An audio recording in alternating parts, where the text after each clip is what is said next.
Duck takes charge. Do you know what? Asked Percy. What? Grunted Gordon. Do you know what? Silly, said Gordon crossly.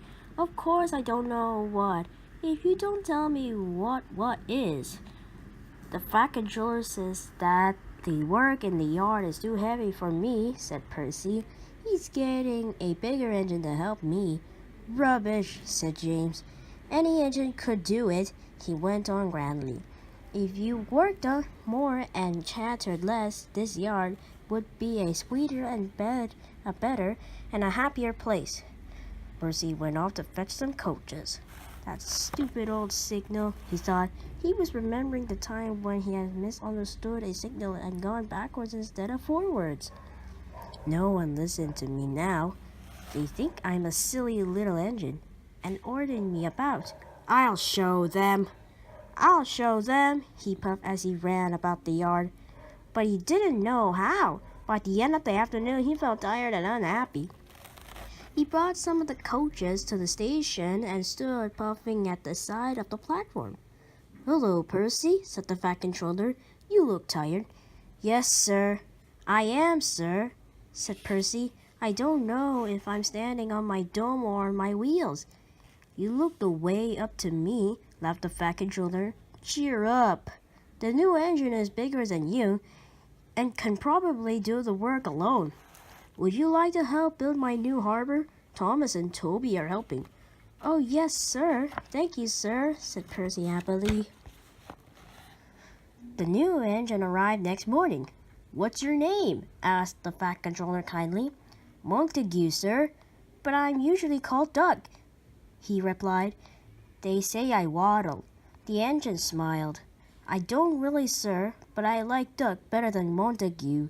Good, said the fat controller. Duck, it shall be. Here, Percy, show Duck round. The two engines went off together. Soon they were busy.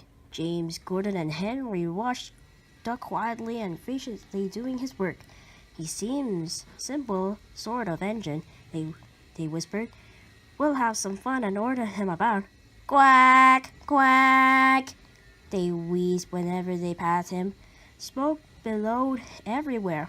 Percy was cross, but Duck took no notice. They'll get tired of it soon, he said.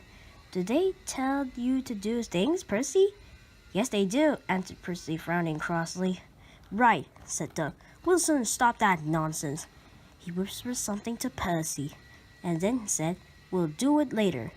The fat controller had had a good day. He was looking forward to hot buttered toast for tea at home. All of a sudden, he heard a most extraordinary noise. Bother, he said, looking out of the window. He hurried to the yard. Henry, Gordon, and James were wheezing and snorting fiercely, while Duck and Percy sat calmly on the points outside the shed, refusing to let the other engines in.